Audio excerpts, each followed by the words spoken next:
Pavana Sitaram Raghupati Raghava Raja Ram Patita Pavana Sitaram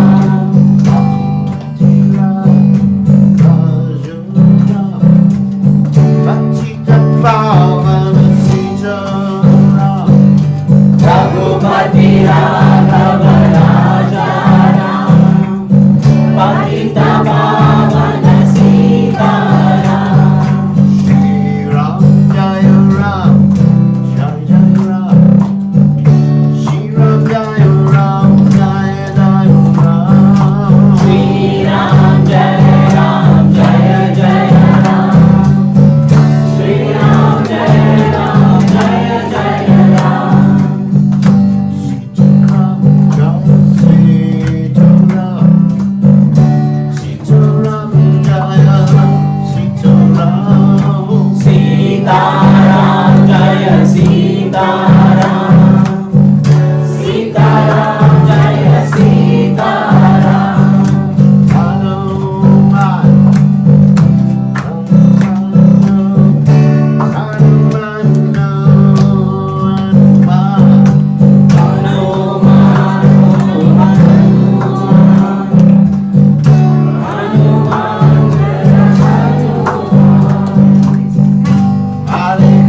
Hare Krishna. Hare Krishna. Hey, one more song. The guitar is louder anyway. Yeah.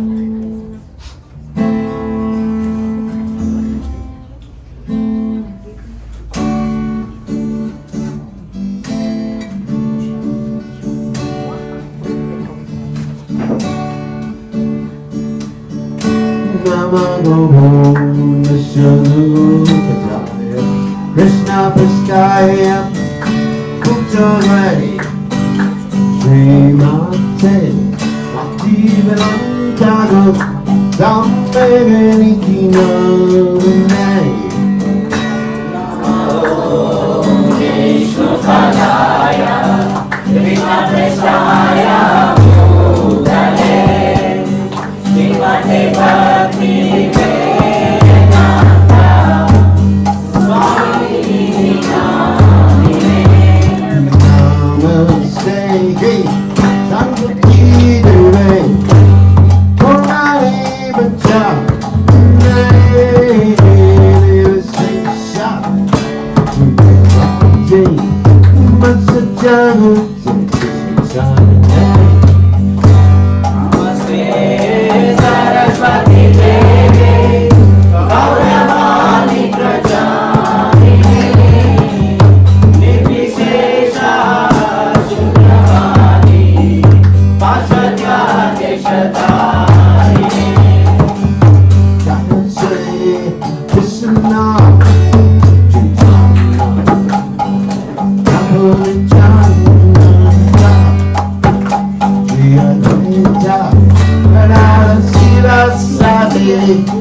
Okay.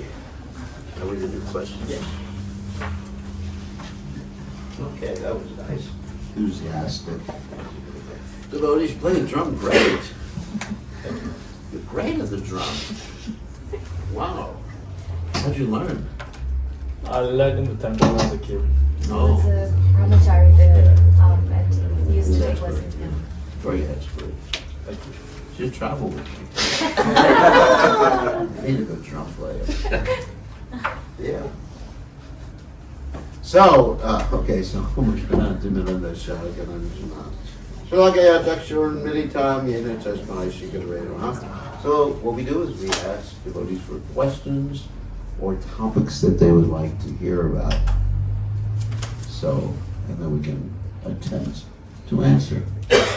So who has a question or topic they'd like to hear about? So, I have a question. Yeah. And a topic as well. okay, great.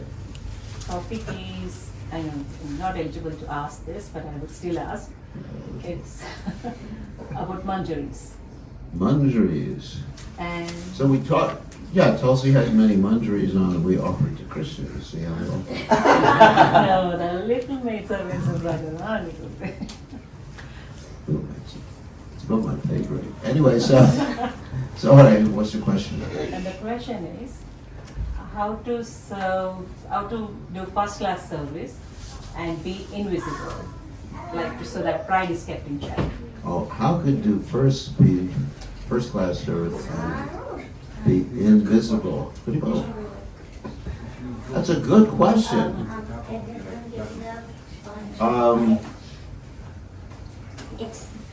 Yeah, because generally, when we serve, we want people to see what we're doing. And I've given the example many times before, when someone dresses the deities, they'll actually say, "Did you see the deities? What do you think? How was the prashad?" Of course, it's always good to get feedback. That is good. So it depends on the intention or the mood.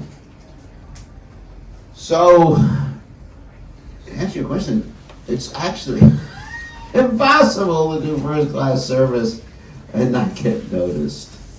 And I'll give you the example of Madhavendra Puri.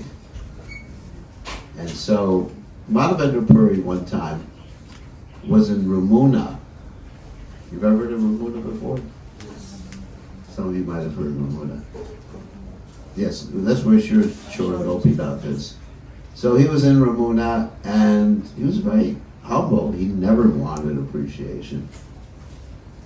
But what happened is that he saw the devotees were offering this really nice kheer to the deities, and he thought, if I could taste the kheer, then I could make it for my own deities.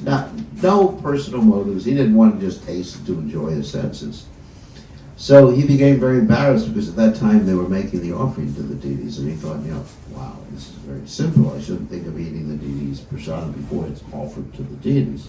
So he went some distance away into the marketplace of that village, and he was chanting, and eventually took rest for the evening. In the meantime, Gopinath, the deity, understood what he wanted. And Gopinath had hidden the sweet rice under his robes. And Gopinath woke up from Pujari and said, "Wake up, I've hidden the sweet rice for my devotee, Madhavendra Puri, who was actually hiding in the marketplace. So please go into the deity room and get it. It's underneath my robe."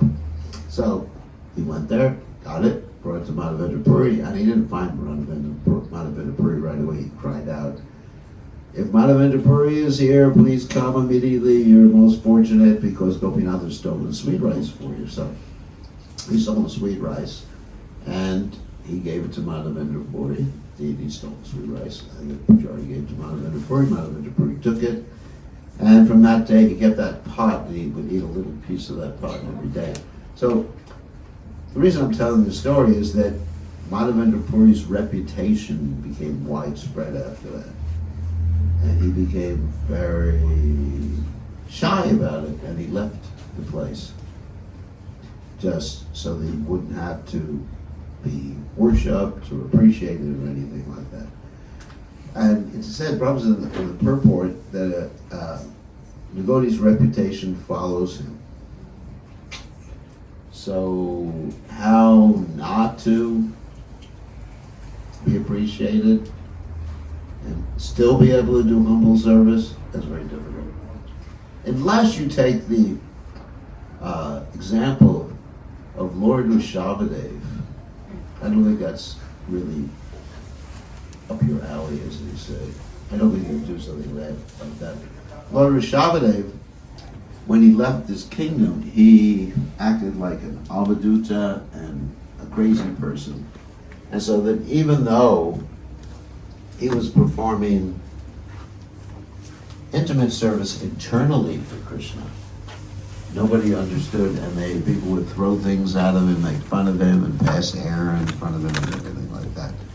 So you can take that particular tact, you can act crazy, but then I don't think you keep your job if you acted crazy. Not in front of my patients. Yeah, you become a patient.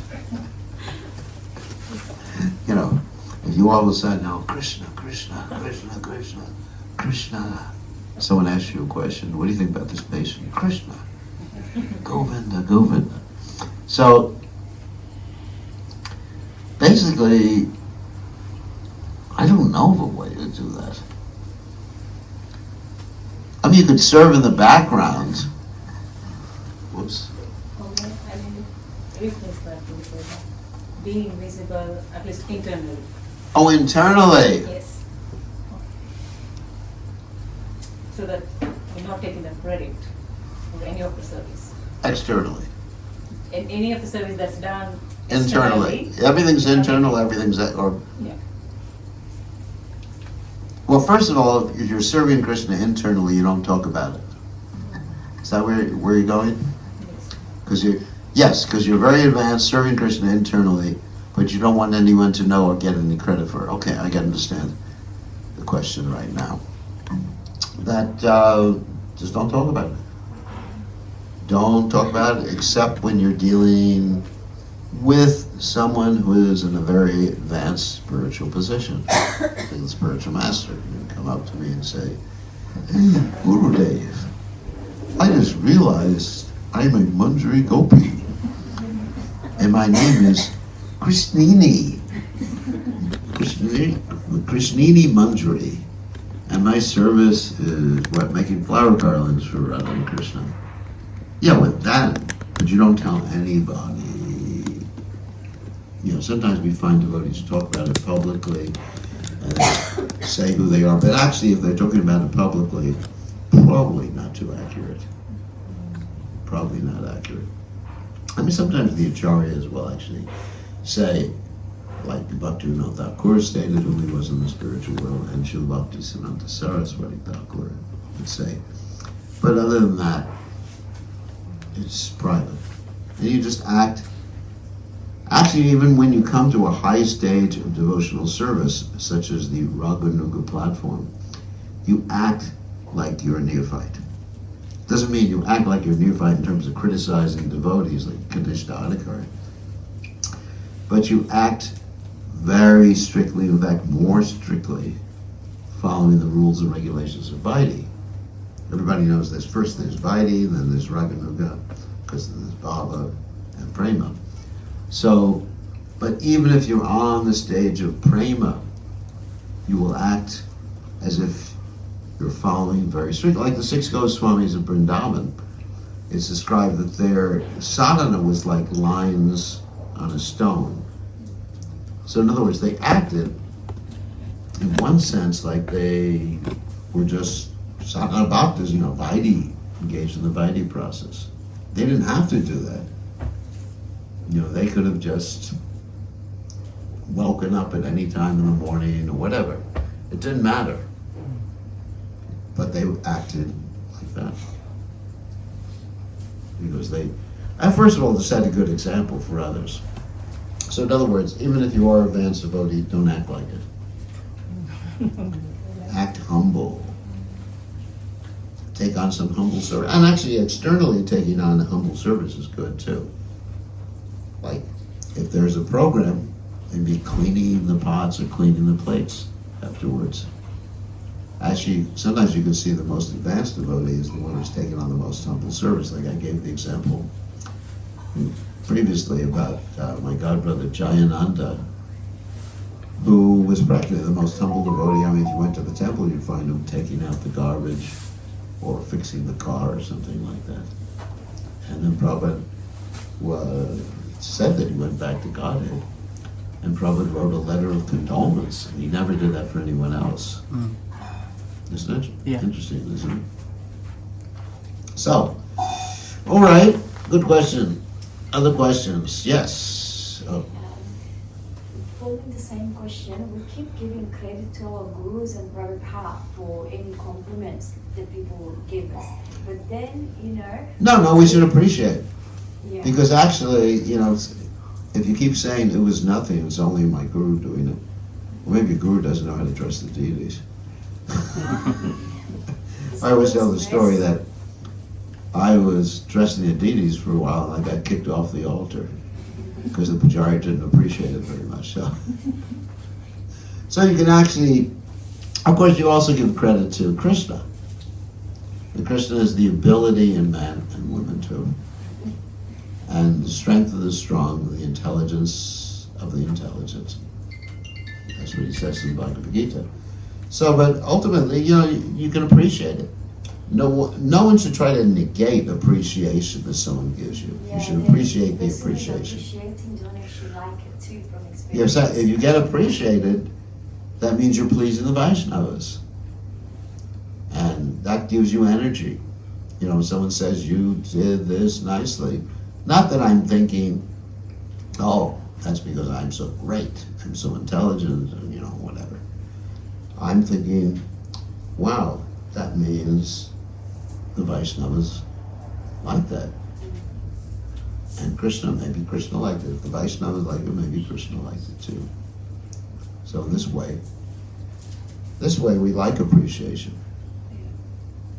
It helps, it gives us energy. Good. Yes, sir. I'm an ignorant person to start with. Some basic questions to ask. Fine. My first question, I have two questions. I have many questions, but I want to ask two questions. My first question is, Guruji, who is Krishna? Oh. How do you know him? And why do you need to know him? Okay. Who is Krishna? How do you know him? And why do you need to know him? Interesting question. First of all, again we go to this topic, which we spoke about earlier, of you've heard the word epistemology? No. Okay, here's something for all of you. So you can all be educated today. Impress people. It means, how do you know anything? How do you know what you know?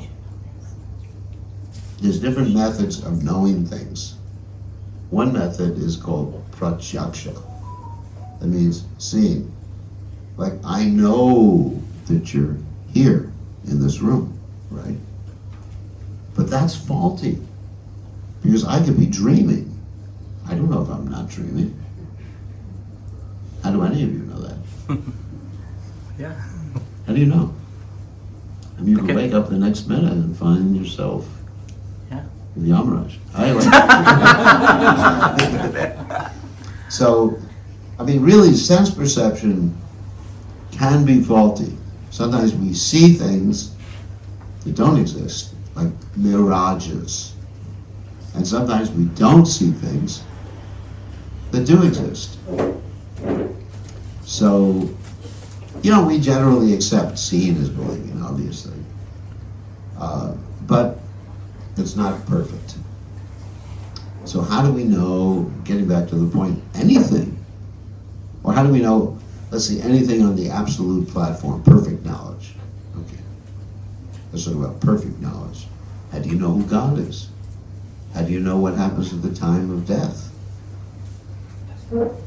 How do you know where you came from? I mean, these are the questions that I had before I came to Krishna consciousness. I wanted to know who God was. At that point I didn't know Krishna was God. So I wanted to know who is God? Where does he live? How to contact him? What's his email address. No, all those things. I'm being a little facetious here. So, and I did. And I went to so many different people and asked them, read so many different books, and none of them satisfied me because they all had their own opinion. Someone said, God is the light. Other people said, the energy. Other people said, he doesn't exist. Other people said, I'm God. You know, a lot of hair, you and me. So I thought, how am I going to figure it out? And therefore, Krishna arranged that I came across the Vedic literatures. And the literatures are given to us in what's called a descending process. In other words, they descend from God himself. We have this thing called the disciplic succession. That means a line of spiritual masters. But actually, the first spiritual master in every line is Krishna. Or an expansion like Balaram, like that, Nityananda, like that. But in any case, it's Krishna, it's God. And so God is what? Perfect. Because he has perfect vision. He is omniscient. Right? He's omnipresent, omnipotent, and omniscient. Right? All these things. And he's all good. So, and he is arranged for information to be passed down. Originally it was spoken, Shruti. And then it was passed down through a chain of spiritual masters down to this present day and age, specifically Bhagavad Gita I'm referring to right now. And Bhagavad Gita gives us information that answers all the questions that you just raised. I cannot give you the answers without referring, excuse me, without referring to Bhagavad Gita or to one of the other Vedic literatures that come from the Supreme Personality of Godhead. I cannot give you that answer. So I quote from them. So what does Krishna say as far as answering your questions?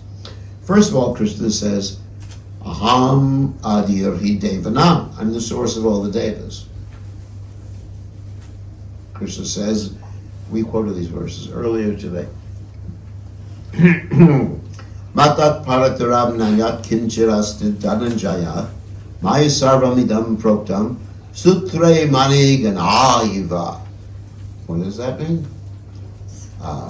There's no truth superior to me. Isn't it? There is none yet. Sutre Mani Ganaiva. Everything rests upon me like pearls. What? Rest on a thread.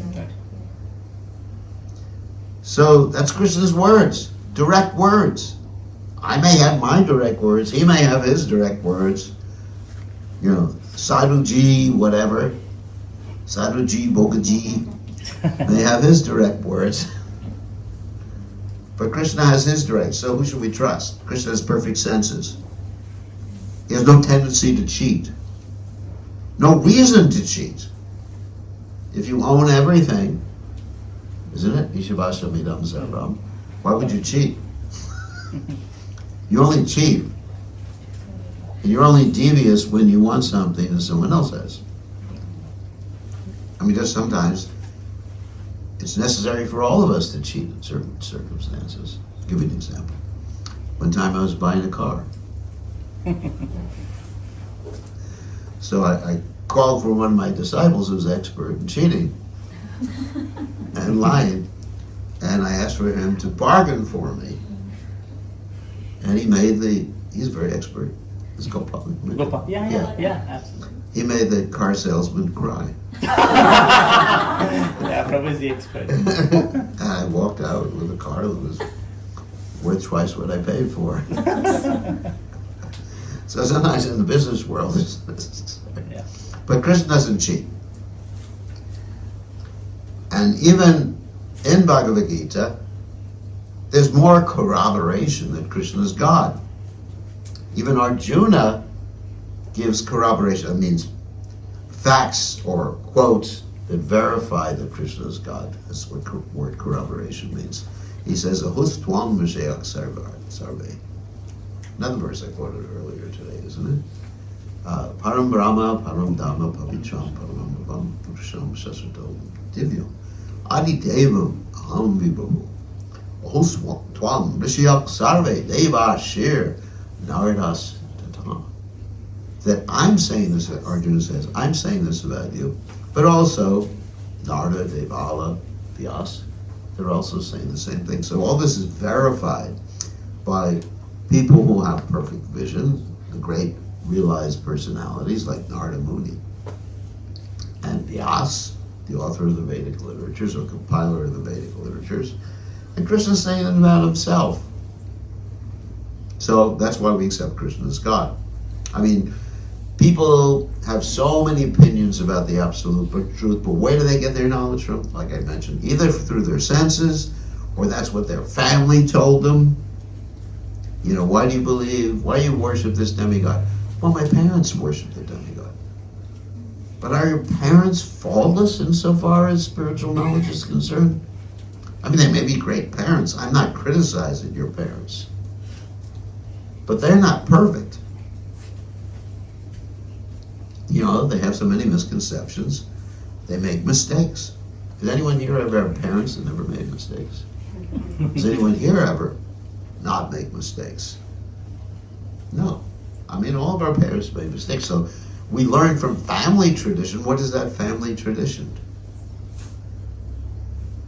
May have so many imperfections, and it will have so many imperfections. Or if we learn things like nowadays, you look at the news, you don't know who's lying and who's telling the truth. Because people, the cheating propensity, people are manipulating you in different ways. So therefore, Krishna has nothing to gain, nothing to lose from you. And you have everything to gain. And so, yeah, Krishna says, so that's how we know Krishna's God. So, in other words, and then we get to the point, why should we worship him? Krishna also describes that too. Jaktva deham purijanma naitimamiti sojana. And also, you know, tushanti cha ramanti cha. You become happy and satisfied. Majata mankata prana vadyantas cha parasparam. Katyantas chimam nicham tushanti cha ramanti cha. So not only do we find out about Krishna, we find out what's in it for us by worshiping Krishna. And what's in it for by worshiping, or what do we get from worshiping other people? Janma Mrityu Jara Vyadi Dukkha Doshana Darshanam. We get birth, death, disease, and old age, and we get Adhyatmic, Adhibodhi, and Adhidaivic miseries from the body and mind, miseries from other living entities, and miseries from the material energy. Too much rain, too cold, too hot, whatever. So, that's the benefit. That's what's in it for us. We get to be happy. We get to understand where we came from. We understand where we're going, and we have a good destination in the next life. And what does it mean? You know, final question. What does it mean to actually practice Krishna consciousness? Very easy, isn't it? Majta Makata Panyas Podyantas Cha Paraspara Asatatam Kirtiyanto Mam Yatatas Cha Chiravrata Namasantas Jamam Bhakja Nichayukta Upasate. It's simply easy. Just chanting and hearing about Krishna's Shravanam Kirtanam, Vishnu Smaram. You don't have to do anything else. I mean, no ritual is necessary. We do have some rituals. These may help us, but they're not necessary. It's necessary, of course, to not commit sin, obviously. Like we have our 4 regulated principles: no meat, fish, or eggs, no intoxication, no sex, no gambling. But basically, as far as the process of Krishna consciousness, you can become Krishna conscious by hearing about Krishna, chanting about Krishna, remembering Krishna, serving the lotus feet of Krishna, doing deity worship for Krishna, becoming a friend for Krishna, surrendering everything for Krishna, or you can become Krishna, offering prayers. That's what I left out. Simply by doing all those things, or any one of the things. It's pretty easy. But the main process is kirtan. Again, satatam kirtan damam. Same thing. To always chant Krishna's glories. And then it's easy. And that's how